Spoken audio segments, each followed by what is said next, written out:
It's time for the insane, the honest, and the profane with your host, Brandon Combs.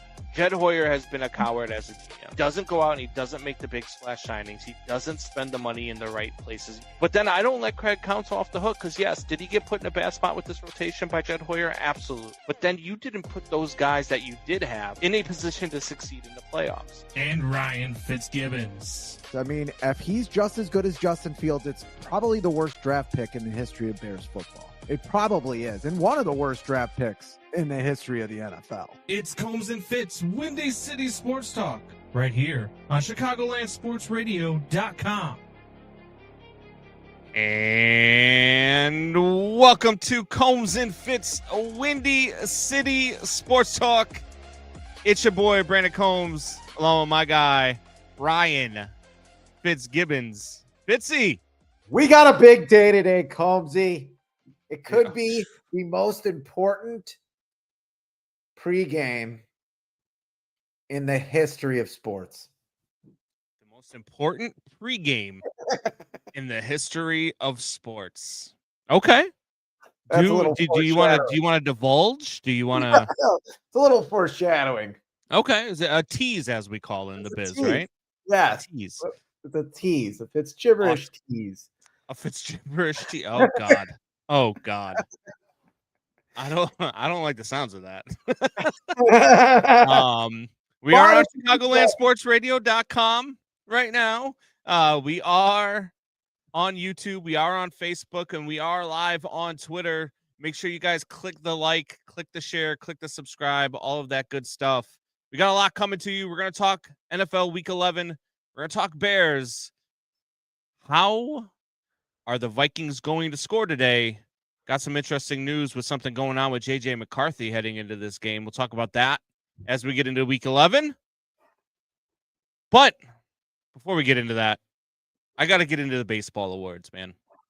And we're starting to talk about this on the show, before the show, I should say. And he kind of gave me a look when I said this. Cade Horton got screwed. Cade Horton got screwed. I don't care what you say about Drake Baldwin. Did Drake Baldwin have a good rookie season? Absolutely.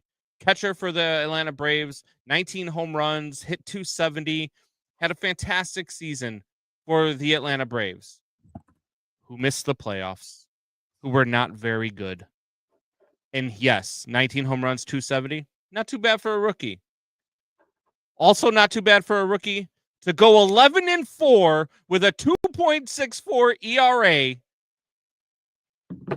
and become the number one in a rotation where you were expected to be the number 4 or number 5. But due to injuries, due to bad performances, due to everything else, you were the only thing that they could lean on late in the season until you got hurt. So much so that your absence from the postseason made people question whether or not that was a big part of the team's departure. They didn't get into the 5th inning, with the exception of the wild card game. Didn't get in the 5th inning with any starter in the postseason.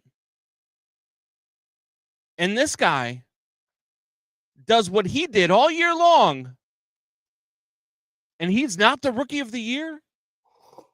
Make it make sense. Make it make sense. Go ahead. You gave me the look that I was crazy for thinking that. Make it make sense. I didn't say you're crazy. It just seemed a little biased. Okay, so make me wrong then if it's biased. I mean, I'm just going to tell you that the analytics has taken over baseball, which fuck your analytics. All is all about numbers. Oops. And the best F WAR out of any rookie in the National League was F your WAR and F your analytics. Was with Drake Baldwin. Why they use Fangraphs WAR, I don't really know that. That kind of pissed me off. Why there isn't just like one WAR, because you go to Baseball Reference and somebody's win above replacement. We could back up a second. Win above replacement is how much better you are than a mediocre level replacement player would be from the minors, let's say. So if you have a bunch of players on your team that are 0 WAR or below, you are the 2024 White Sox. So you want to be above that. If you have a bunch of guys who are 2 WAR on your team, you're probably pretty darn good. Drake WAR was 3.1. And yeah, I mean, that's usually what they go for. Me, myself, if I had to say, you already know what I think is more important, which would be starting pitching. A good catcher is worth his weight in gold. I mean, but that is what they're probably going on is F WAR. And in that sense, Drake Baldwin did have the best F WAR for rookies, which is annoying, kind of annoying in baseball. I would rather have a very good starter myself.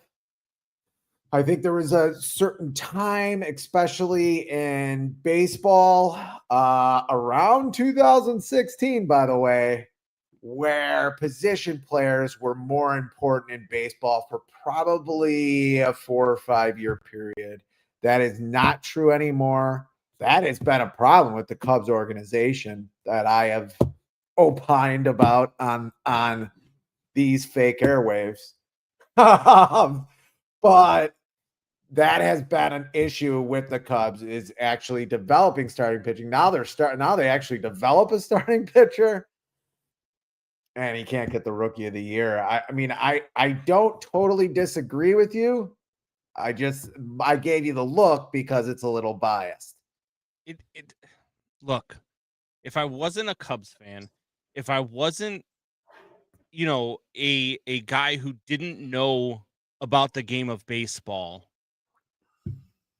I would still look at this and I would watch the season and I would come in and I would see what's going on and I would still think the same thing.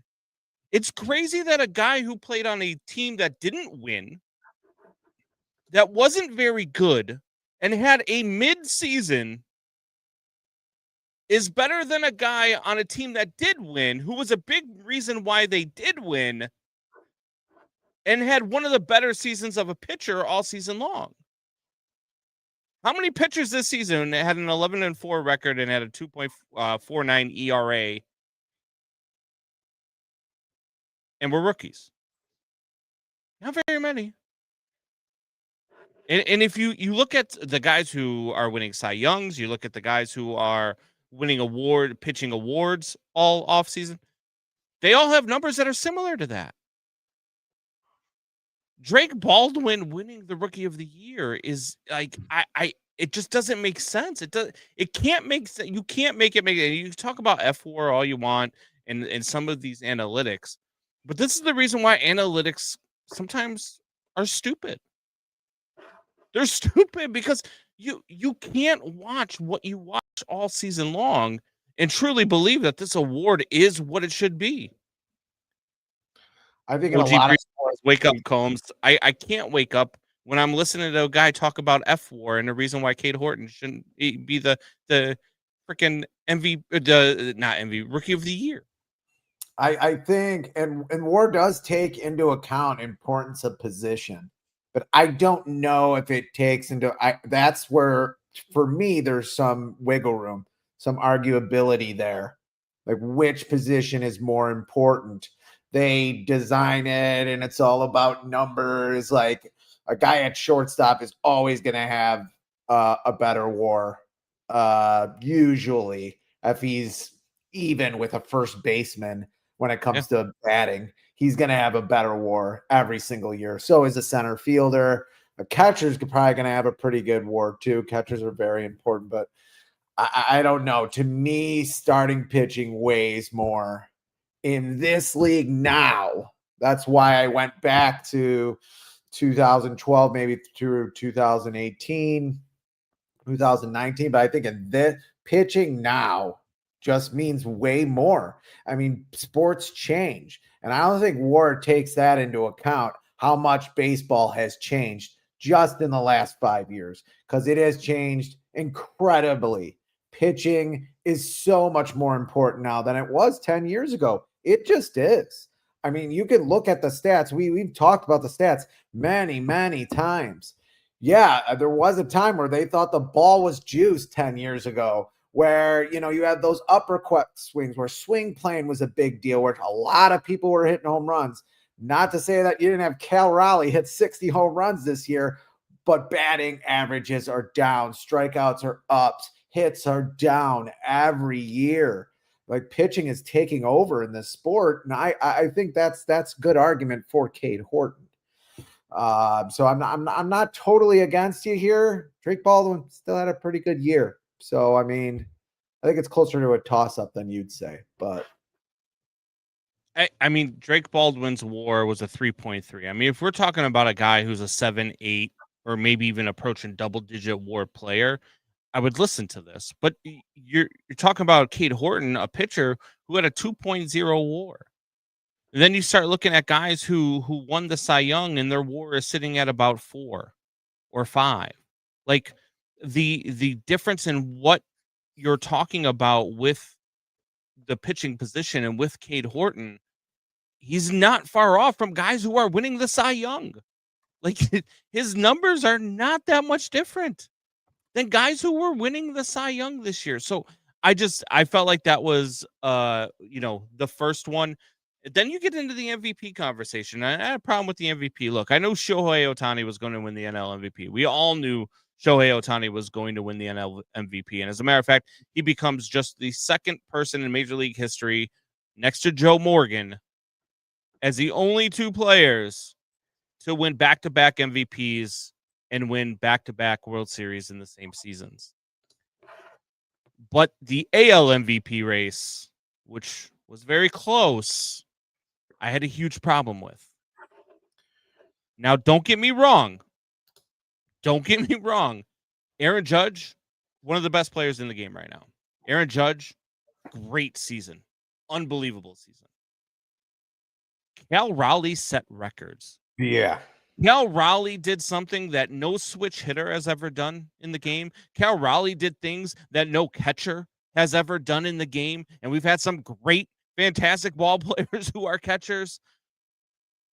And he doesn't win the MVP. This is a clear case, a clear scenario where if Cal Raleigh is playing for the New York Yankees and Aaron Judge is playing for the Seattle Mariners, Cal Raleigh wins the MVP. Because voters aren't watching games on the West Coast. Voters aren't watching games in Seattle. Voters aren't watching the Seattle Mariners play at 11 o'clock Eastern time. They're just not. And it proves it in this MVP voting. Look, I understand you. We could talk about the batting average. We can talk about the OPS, which was way higher than Cal Raleigh's. Cal Raleigh put up these numbers as a catcher. The first catcher to ever hit 60 home runs. The first switch hitter to ever hit 60 home runs. Yes, his average was a lot lower. And yes, his OPS was a lot lower. But he did this as a catcher. And he played this many games as a catcher. He was the heart and soul of that team. If you take Aaron Judge off of the Yankees, guess what? The Yankees are still playing in October. If you take Cal Raleigh off of the Seattle Mariners, the Seattle Mariners don't sniff October. And for me, it's not about the best player. The name of the award is most valuable player. And the most valuable player to his team this year in the American League was Cal Raleigh. Do you disagree?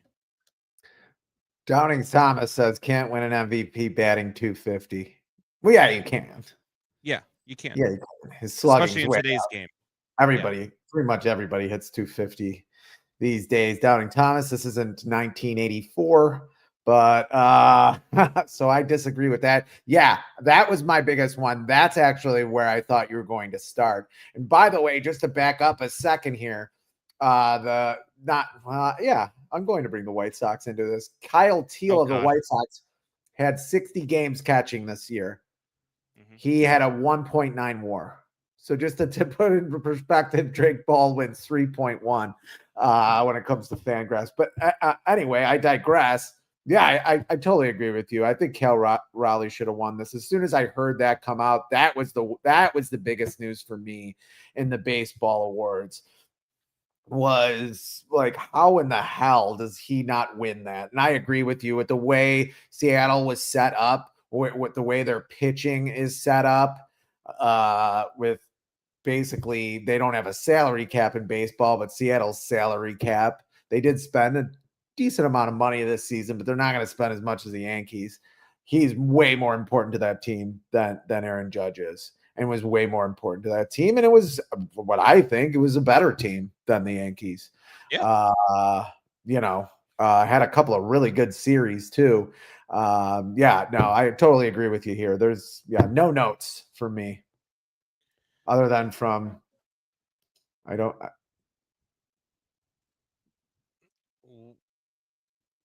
What? is it at Queen Sugar? No. Yeah, Queen SGRHO. We'll go there. What's going on, Queen? How are you doing? Thanks for joining us on YouTube. We're good. Yeah, we are good. It's Are Sunday. always good. We're talking baseball in the middle of the NFL season. Rhonda Freeman wants to know if we hunt.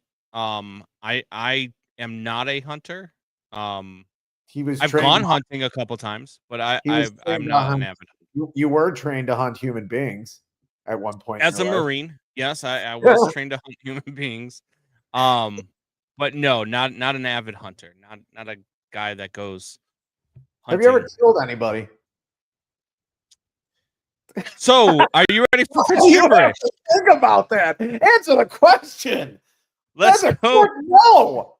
To Fitz gibberish. No. What is happening here? Let's go to Fitz gibberish. Very awesome transition to Fitz gibberish. It's a diatribe, it's a conspiracy theory, and it's an island in the middle of unapologetic and sometimes inaccurate sports talk. I think we did okay, except for not being able to admit we murdered somebody. But I digress. One of the more vile and unfortunately base characteristics of being a person in this simulated world is being a hypocrite. Try and fight as we might. If you listen closely, when it's really quiet, there's a large sucking sound pulling us all towards our own private hell of our own hypocrisy. So, fair pod people in Podland, welcome to my own private Fitzgibberish hell. I'll, of course, try to explain, try as I might not work, but many a time I have opined on these fake airwaves that sports, although fun and filled with many of life's mysteries, are in the end not as grandiose or consequential as we make them out to be. I have sat here, or wherever I sat, and argued that Americans spend way too much time worrying about sports and not enough about their waistlines. That being said, I am now going to let my own hypocrisy devour my own logic, like alcohol devoured my liver for 25 years. By comparing today's Bears-Vikings game to the last 2,000 years of modern civilization. Yes, around 50 or so BC, before Christ, Julius Caesar stood on the banks of a river that on any map of Europe you'd barely be able to see. That river was only 50 miles long and didn't even stretch across the small Italian peninsula. I can't believe I'm doing this. But anyway, in any case, he sat and pondered his next move, because in the previous 400 years of the Roman Democratic Republic's history, no Roman general had ever crossed its armies into the Roman capital over the Rubicon River. It was seen as high treason, but crossed it he did, and after doing so, there wouldn't be another representative democracy in the civilized world for 1,800 years, until the US of A was a turning point in human civilization, the likes of which affected billions of lives throughout history and still does to this day. Looking back, you wonder if Caesar stood on the banks of that river and he saw the long road of 2,000 years in front of us all. Today, Ben Johnson stands in a similar situation, staring down the barrel of his first revenge game. Oh, it wasn't long ago on Monday night that the Bears gave up a double-digit lead in the fourth quarter. Way too familiar for Bears fans. to lose to the JJ McCarthy led Vikings. With a win today, the Bears would be 7-3. 7-3. And it's hard not to see them in the playoffs after that. Even the percentages show that they are over 60% to make the playoffs if they win today, and around 30% if they lose to make the playoffs. How will Ben, Caleb, and the rest of the Bears respond to that devastating loss in week 1? How will the snake Ryan Poles try to take credit for the Bears' newfound success? Will this football game be just as important as Caesar crossing the Rubicon? No, it won't. To the last question. Of course not. That is preposterous. Simply asking that question is a disgusting, hypocritical, I don't know, whatever. But we might look back on today and say this was the day that the Bears started their run to their first playoff berth in 7 years. And maybe, just maybe, the road to sustained success for the first time in 40 years. My question today to you Bears fans and to Combs: does Ben Johnson see that road ahead? And that's Fitzgibberish. Combsy. I hope he's that road ahead. Is this the turning point in the Ben Johnson era? Is this the game we will look back on and say, this is the turn? I mean, it seems like things are starting to collect together for the Bears. I mean, Jonah Jackson looks like a real guard. Darnell Wright, I mean, we didn't know what the hell was happening to him in game 1. Had a huge holding call, which you could say maybe wasn't his. You didn't know. Joe Tooney didn't even look that good. Now the offensive line seems to be coming together. Jalen Johnson might come back. He was questionable for this game. Like, everything seems to be coalescing. They just have to win this game, I think. Yeah. Look, I think things are starting to look good for the Bears and what they're doing, right? Like, I like what I see coming from this football team. I like the way that they look, especially offensively. Defensively, there's probably some things that, as they get healthier and as you get guys like Jalen Johnson back, they are going to start looking a lot better. But I also think that, you have to take into account the opponents as well, and you have to beat the opponents that you're supposed to beat. And one of those opponents today is the Vikings. You should beat a pretty pedestrian Vikings team, especially one, as Brad Biggs pointed out earlier, about an hour ago, he tweeted out, JJ McCarthy has some type of wrap on his right throwing hand for warmups. The hand was bruised in last week's game. He's completing 53.7% of his passes, and a hand injury can only complicate those issues. I mean, that's not good for the Minnesota Vikings. And the Bears have some trouble defensively with mobile quarterbacks, and we've seen that. Now, we saw how it was even in the Baltimore game, and when you weren't going up against Lamar Jackson, when you're going up against Snoop Huntley. Now you're going up against JJ McCarthy. And now you know that he has a hand issue on his throwing hand. So your focus all week probably should have been to eliminate that run game from JJ McCarthy. And the Bears have to go into this game with that mentality of, hey, this is a game that we have to win. We have to win the games versus the Vikings, versus the Steelers, and versus the Browns. And then find a way to beat the really good teams that we're about to play. Find at least a way to win one of those games. Just one if we win the 3 we're supposed to. And we're a 10-7 football team. Win more than that, and it's icing on the Sunday, right?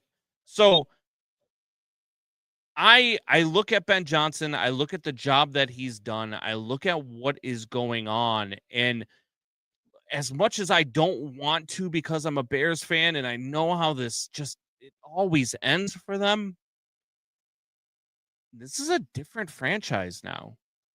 This is a different coaching staff now.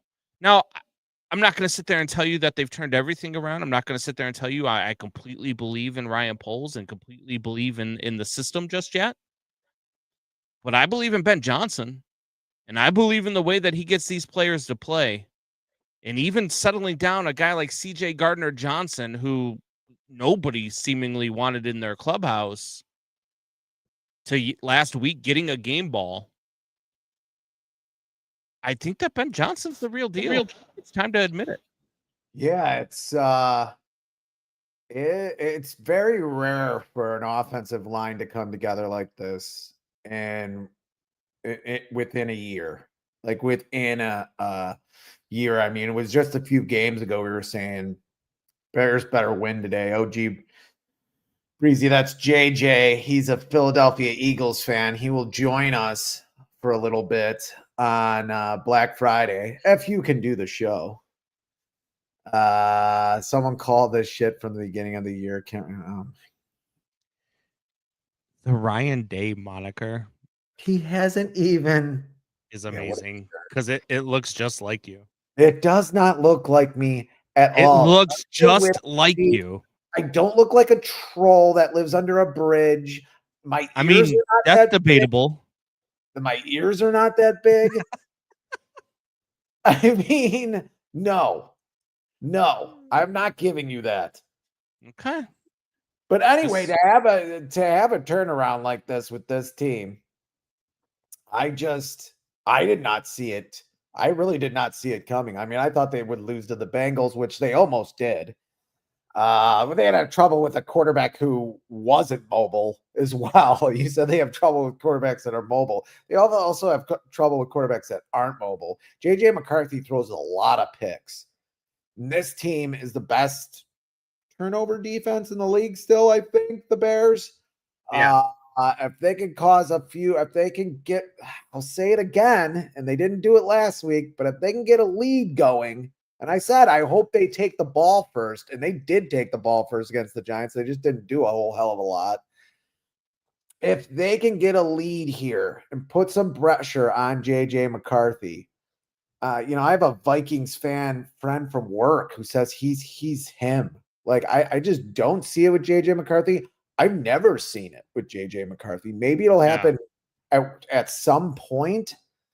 But for right now, they have got to win this game. This is a big game, especially with the game I just talked about, Philadelphia on Black Friday in Philadelphia. It's going to be very hard to win that game. You get some cushion here with 7-3. Especially with this team, who's very inconsistent. I mean, who's thrown out clunkers in the Ravens game, threw out a clunker in the Detroit game. I mean, played pretty well against this Vikings team for 3.5 quarters. So yeah. No, I look at this Bears team. I look at what they can, especially today, especially against the Vikings. And this is a different. I mean, this team should have beat them in week 1. But this is a different team than they were in week 1. The Bears are a much better team than they were in week 1 or week 2. So I'm confident going into today. And it's a scary spot to be as a Bears fan, being confident, because we know what happens when we get confident. But I just, I think that our mindset as Bears fans has to start changing. I think our mindset as NFL fans has to start changing, and we'll talk about that as we go through our picks in a little bit later, because you might be a little shocked at some of my picks and some of the things that I say about some of these games. But I just think that we fall into a trap of, as fans of, hey, this narrative is just the narrative and it's just going to play out this way, because sometimes narratives change, franchises change, and things happen. And, and so have you heard of JJ McCarthy's alter ego? Yeah, he calls them 9 or Can something. I share this for a second? Let's do it.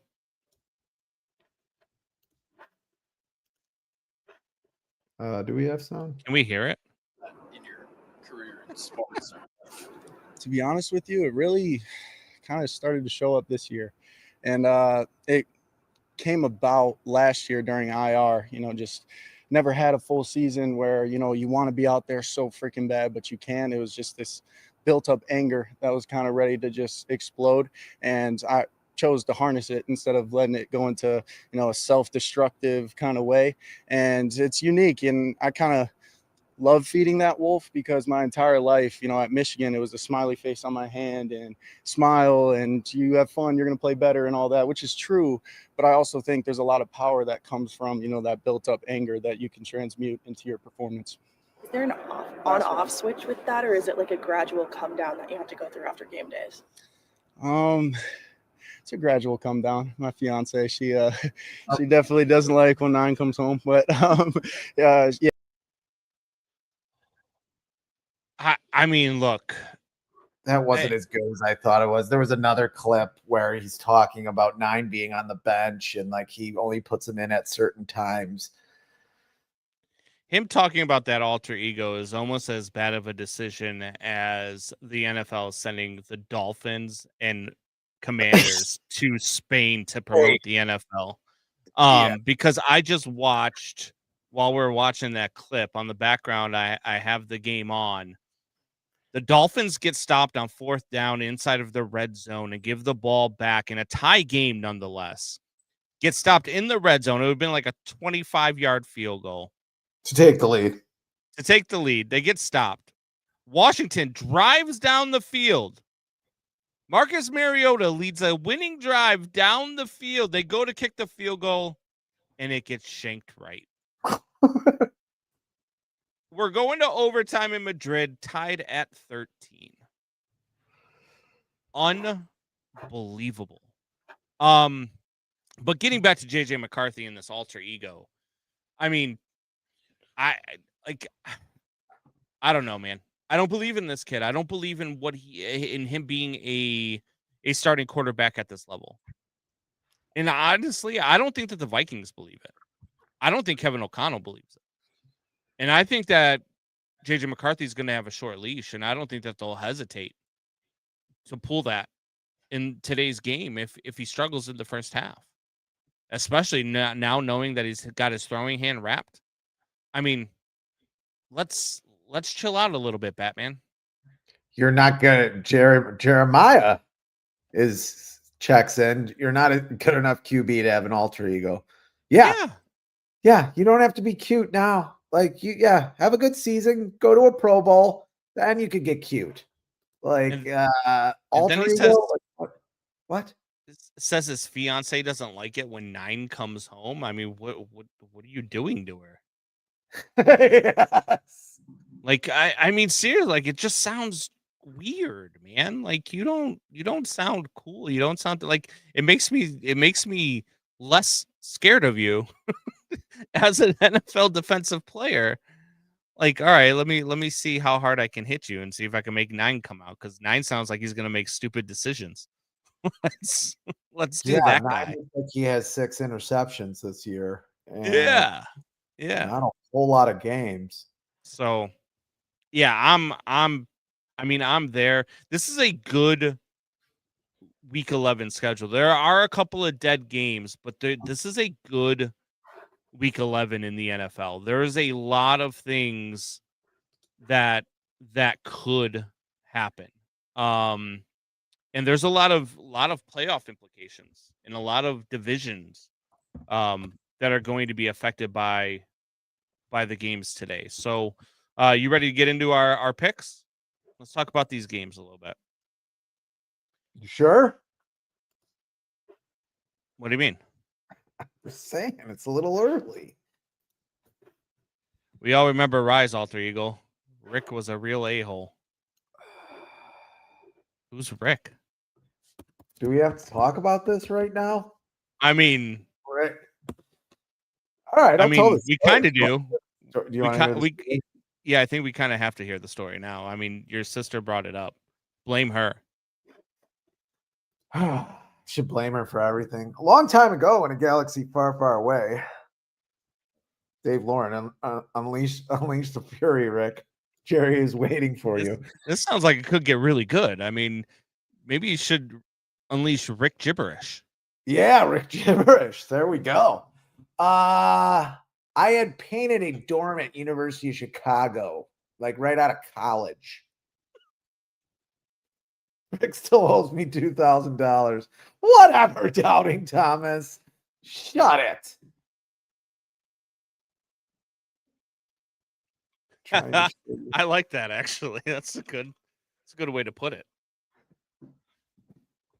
I hate you all. No, not you. She's talking about freaking. It's not everything's about you, Fitz. You're Not talking about everything's about you. She's talking about JJ McCarthy. Tried to shed his golden retriever image to be more of a pit bull, but ended up looking like a pissed off chihuahua. It's a good way to put it. It's true. It's true. Anyway, I had All a right, University of Chicago shirt and I was at a party and I was trying to talk to a young lady. And of course, I was lying through my teeth. And I told her that I was pre-med at the University of Chicago and my name was Rick. And a couple of friends overheard me saying that, including my cousin Bill, whose picture is right over my left shoulder. And so that was my drunk alter ego for probably the next 20 years. And there's still people calling me Rick sometimes, and I don't even drink anymore. So How Yeah. how did you get anybody Apparently, to believe after talking to you for 2 minutes that you were actually pre-med? I'm a great actor. Okay. I'm a great actor. I'm good at what I do. And I do not owe Doubting Thomas, $2,000. He probably owes me $2,000. He owes me his life. I mean, okay. Rick, huh? So this is what we're promoting. Hey, why don't we shove a couple of screwballs down your throat and see what you say? I only have one.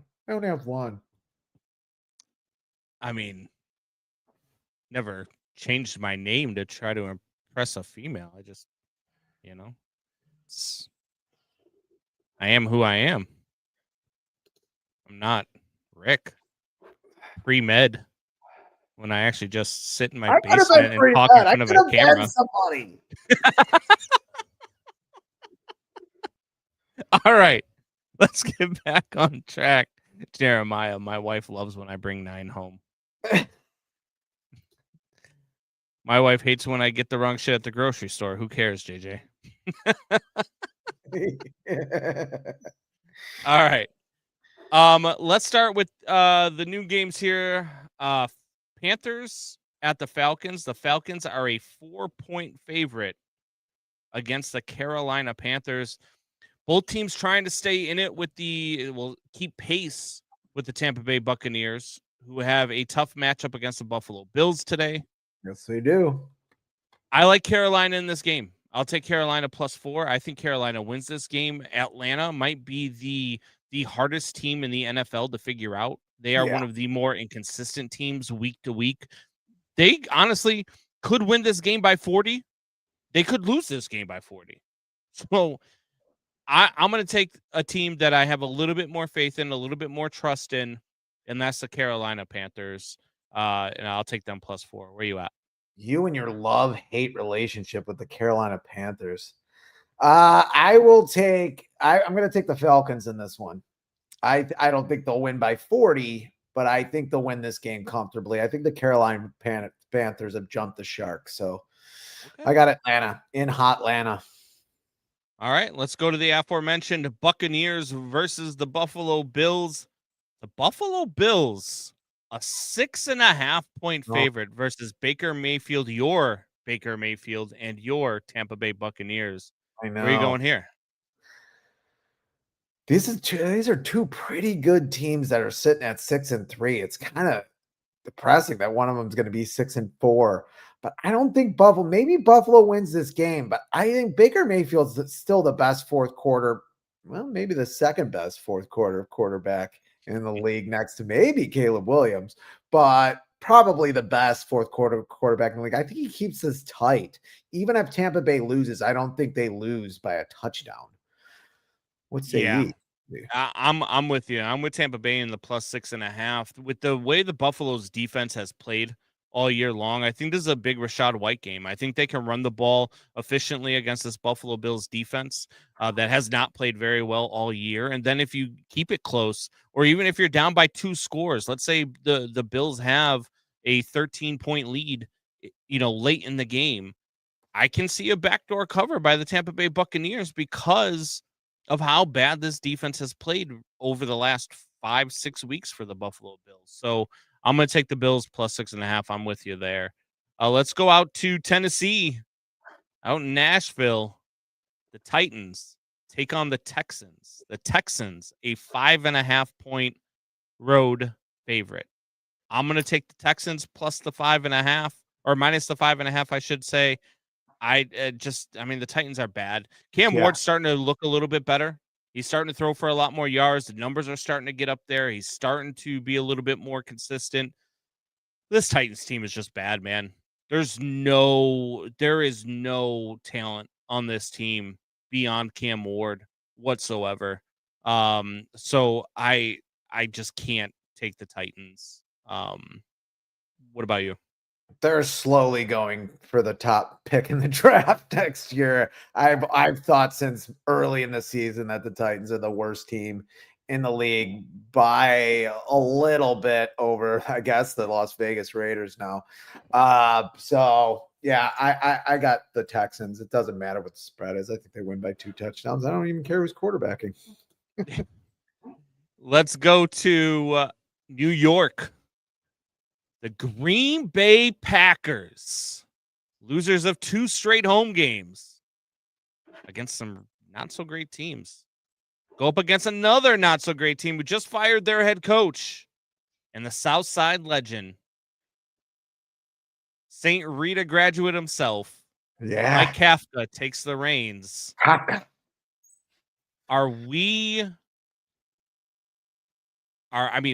know I am. But Giants fans galore today. Like, is all of Chicago just hoping that this happens? Because I think if this happens, if the Giants find a way to beat Green Bay, if this happens, I think Matt LaFleur is on the hot seat. Who is the starting quarterback for the Giants today? It is going to be your guy. Eat them dubs, baby. Eat them dubs. Jameis Winston.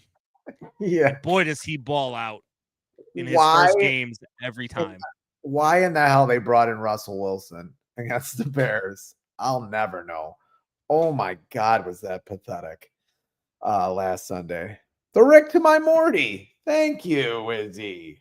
All right. At least someone likes my alter ego story. Jerk. I'll punch you in the throat next time I see you. Does Izzy go to parties and tell people her name is Morty? Is that what happened there? Is that what we're finding out? He sang Hamilton in his press conference. Yeah. Did Jameis Winston do that?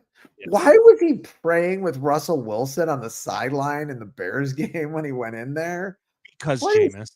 Because Jameis. I mean, there's no reason for anything that he does except when he comes out in his first game every single year, he balls out, and then he fades into the oblivion. He's gonna have 4.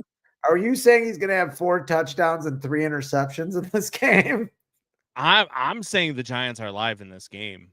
I'm saying the Packers better not waltz in there thinking they can just waltz in there and win this football game. There is a dead cat bounce here too. A lot of players on the team. There's a lot of volatility with that Giants team. They do have some talent. They have the leading sack getter in the league right now. Banks, right? He leads the league with sacks, 11 sacks already or something like that. Couldn't sack Caleb though, but I think he can sack Jordan Love. It's just hard. Like, Green Bay really has to win this game. Going down 5-4-1. Are you taking the Packers minus 7.5? You trust the Packers to cover that number? I don't even against the Giants. Talk me out of it.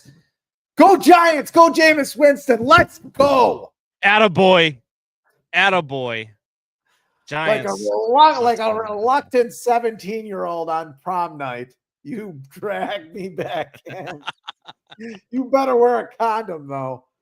Oh, God. I'm not touching that one. All right. Bengals, Steelers. Miami game-winning field goal. Yes, Miami wins the game in overtime. They hit the field goal. Instead of going for it on fourth down, they decide to kick the field goal on third down. All right. Steelers, Bengals. Steelers -5.5 at home over the Bengals, who opened up the Joe Burrow 21-day window this week. They expect to get him back by either the Thanksgiving game or the week after. Can the Bengals find a way to stay in this division race in which the Steelers are 2 games ahead? Yeah. Trying to give away. The Bengals Yeah. at times with that defense, though. And you know, Aaron Rodgers can really pick apart a bad defense. I've seen it. I've seen it. I've been on the business end of that. With -5.5, like and the Steelers always, they don't have a great defense this year, but they're always respectable. I'm sorry. I think the Steelers at home, I think they win this by 2 touchdowns. I'm gonna roll with the Bengals. Of course. It's a division game. It's a game that the Bengals absolutely feel like they need to win. I know they're terrible defensively. I do. I understand that. But they do have weapons, man.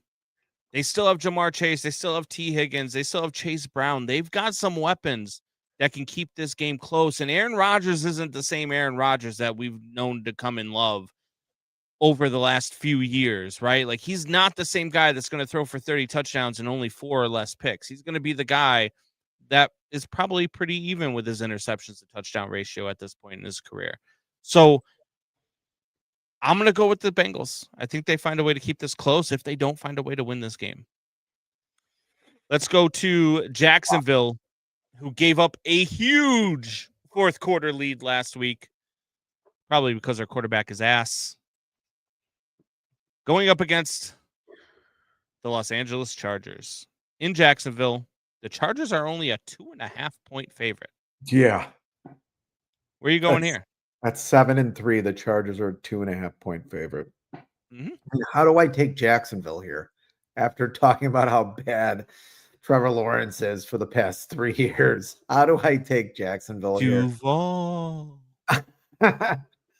I'm all over the Chargers here. This is a game I would actually drive to bet on. I mean, I just think, the Chargers win this game going away. Yeah, I'm with you. Julianne does say, we were doing it at the same time. Look at that. Great we minds. were both thinking of you, Julianne. It's awful that Joe Burrow coming back is even a conversation. I think if Cincinnati does win a couple of games and he comes back, it makes the NFL a lot more interesting because when he's healthy, he's the best quarterback in the league. It does, but I get Jules' point because I do have a concern that maybe they're rushing him back. And I'd hate to see something happen to Joe Burrow that costs him more time than just this season. So I get it from the Bengals perspective, but as just a fan of the game, I just hope they're not going to ruin the kid. That's all. But in this game, man, I'm with you. I like the Chargers huge as well. I think that Justin Herbert obliterates this Jacksonville defense. I don't think that Trevor Lawrence, you know what I think about the kid. And I'm not a fan. I have not been a fan since he got drafted. I wasn't a fan of his decision-making, even at Clemson when he was winning. Some of his decision-making under pressure was really, really bad. And I didn't think he was going to be a great NFL quarterback. And so far I've been right. And I don't think the Jaguars can hang with the Chargers. I think the Chargers win this one big. And the Chargers have been getting better. Yeah, every week. Every week they've gotten better. Yep. Yep. All right, maybe the game of the week. 3:05. I wish this was a 7:20 game. I'd like to just sit down and watch this one on its own. But Seahawks and Rams, 7-2 Seahawks visit the 7-2 Rams. Division battle for first place in the NFC West. Both teams really good on offense. Both teams really good on defense. Both teams with quarterbacks playing at an MVP level. This is going to be fun, man. This is going to be a really good game. 3:00 kickoff, 3:05 kickoff on Fox. Rams are a 3.5-point favorite. I'm going to take the Rams here. I'm going to give up the points. Matthew Stafford is just having one of those seasons that you can't look away from, and not enough people are talking about it. They're just not. No. This guy is having one of those seasons. I mean, should we talk about Cal Raleigh again? He's having one of those types of seasons where you look at it and you're like, man, he's going to set records. He's going to do some things that other guys haven't done in a while. So I'm going to trust Stafford. I'm going to trust the Rams at home. What about you? I was just watching his no-look pass against, I think it was San Francisco. I think that was that playoff game a couple of years ago when it was maybe the best playoff performance that year by a quarterback, and they lost. Yeah. I mean, I love watching the guy play. I really do. Matthew Stafford just so fun to watch play. And let me tell you this, Minnesota fans, if Sam Darnold is still on your team, Vikings probably win the game today against the Bears. Probably win the game today against the Bears and might win this division that has softened this NFC North, which is a tough division, but it seems to have softened this year, which we both said would possibly happen. But I'm still taking Stafford. I'm still all over the Rams in this game. Even though Sam Darnold, I think could keep it tight. Matthew Stafford's having a Peyton Manning in his late 30s type year when Peyton Manning went to the Broncos. That's what this looks like when you still have the athletic ability, but you're just getting smarter and smarter every year. That's what seems to be happening with Stafford. He's been great this year. Yeah, no, I like it. And as I have Fox up in the background because getting ready for the Bears game. Howie just picked the Seahawks in this game, so now I like my pick even more. All right. The other two NFC West teams, the 49ers visit the Arizona Cardinals. Dumpster fire in Arizona, and they're without Marvin Harrison Jr., who had to undergo an appendectomy this week. So the 49ers, who get back Brock Purdy, who get back their young wide receiver, his name is escaping me at this moment. Kid who got shot last year. What the hell's his name? But anyway, they get him back too. I don't think it matters though. I think Christian McCaffrey has a big day. And I think Brock Purdy has a big day. I think that the 49ers win this one going away. They're 3.5-point favorites at Arizona. I think they win this one by 10 or more. Is it Ricky Pearsall? Ricky Pearsall. There you go. Yes. Thank you. Yeah. I mean, and Christian McCaffrey he's not hurt. I feel like I have to ask that question. No, he's not hurt. He's healthy and he's having an unbelievable season. I know. Yeah. He's having a great season. Yeah. I got San Fran. I don't know why they're only -3.5, even though they're going into Arizona. I don't really get that spread, especially at this time in the season. Maybe Vegas knows something I don't, but still I'm against them. I'm going with San Francisco. I think they win this game by 2 touchdowns or at least 10 points. I like it. All right. Ravens and Browns. Ravens are a 7.5-point favorite in Cleveland against the Dylan Gabriel-led Browns. Do we see Shedeur Sanders today? Maybe. He's like 5 inches taller than Dylan Gabriel. I take the Ravens, though, -7.5. I think Lamar has a big day. Yeah, I don't think they're going to leave the Ravens are going to leave anything to chance. They're playing really good ball. I don't know who put the fire. Like, what game was the turning point for the Ravens this season? I don't know which game was that. Yeah, it was the Bears game, but Lamar Jackson's been great since he came back off injury. He's been great even before injury. He was great. I don't think they leave anything to chance here. I think they win this game going away. I don't care about Cleveland's defense. God, did they look bad last year? We keep getting spammed by people. I see that in the chat. All right, Chiefs Broncos. Chiefs are a 4.5-point favorite. The 5-4 Chiefs are a 4.5-point favorite at the 8-2 Broncos. People not believing in the Broncos. Where are you at? They don't believe in the quarterback. Bo Nix, they just do not believe in the quarterback. And I have to agree with people there. Bo Nix has not been great this season. In Kansas City, if the season ended today, Kansas City would not be in the playoffs. I don't know if everybody knew that. The Bears would be in the playoffs. Kansas City would be out of the playoffs right now if the season ended today. This spread is crazy. This has got to be in Denver too. This is a really tough game to call. I'm going to take the Broncos because I'm going to take a page out of Doubting Thomas's book, and I'm cheering for chaos. It would be great to see Kansas City miss the playoffs this year. I think people are afraid to admit that Kansas City is having a down year. I think people are afraid to admit that the Kansas City Chiefs might not be that good. I'm not afraid to admit it. I don't think the Kansas City Chiefs are that good. I think the Denver Broncos win this game outright. I don't even need the points. I think the Denver Broncos are better than what people think. I think that they're better than what they've actually played so far this season, and they're 8-2. I think that this team is ready to go. I think Kansas City's having a down year. I think RJ Harvey could have a big game tonight. I think the Broncos win this football game. I'm betting the Broncos money line tonight, coupled with the money line for the Sunday night game, which leads us there. Lions, Eagles. AJ Brown said, if you have them on your fantasy team, drop them. Lions, though, walk into Philadelphia as a 2.5-point dog. Can the Eagles offense actually keep up with the Lions? Where are you at on this one? I'm with the Eagles on this one, and I'll just say it's a bias, a little bit of a bias, because I do want Detroit to win, and then you'll see where my Bears pick is. I mean, Detroit to lose, and then you'll see where my Bears pick is. I do think, though, why it's just a little bias, Eagles are playing better ball. I really think they take this game at home. I don't think Detroit is as good as Doubting Thomas thinks they are.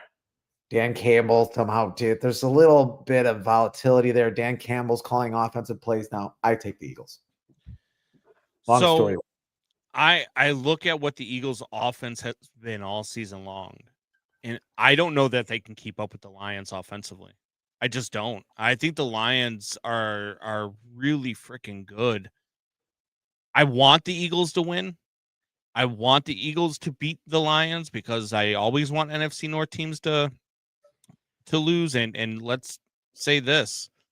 The Eagles and Bears kind of have aligned tendencies because the Bears have beaten the Commanders, they've beaten the Giants, and they've beaten the Cowboys. Mm-hmm. So far, the Eagles have beaten the Packers, and they've beaten the Vikings. Now we just need them to beat the Lions to hold up their end of the deal, and then we'll go head-to-head in a couple of weeks. I just don't think the Eagles' offense can keep up, man. I really don't. So I'm going to take the Lions. You're going to give me 2.5 points with a team that I think has the better offense? I'll take it. Monday Night Football, Cowboys, Raiders. The Raiders. Dallas, 3.5-point favorite in Las Vegas. Where you at? Why am I watching this game? Why do I care? Know. Cowboys win. Cowboys win, I guess. Yeah. Got the better quarterback. Okay. If I wasn't in studio, I would not be watching this game either.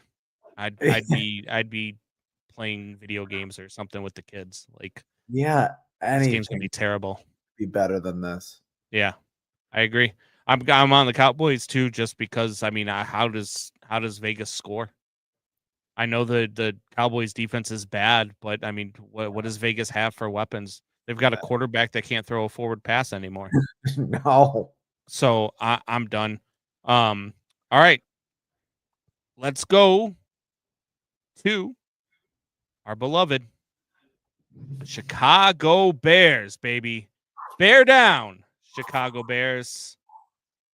2.5-point dogs in Minnesota against a defense that tends to wreak havoc on Bears quarterbacks.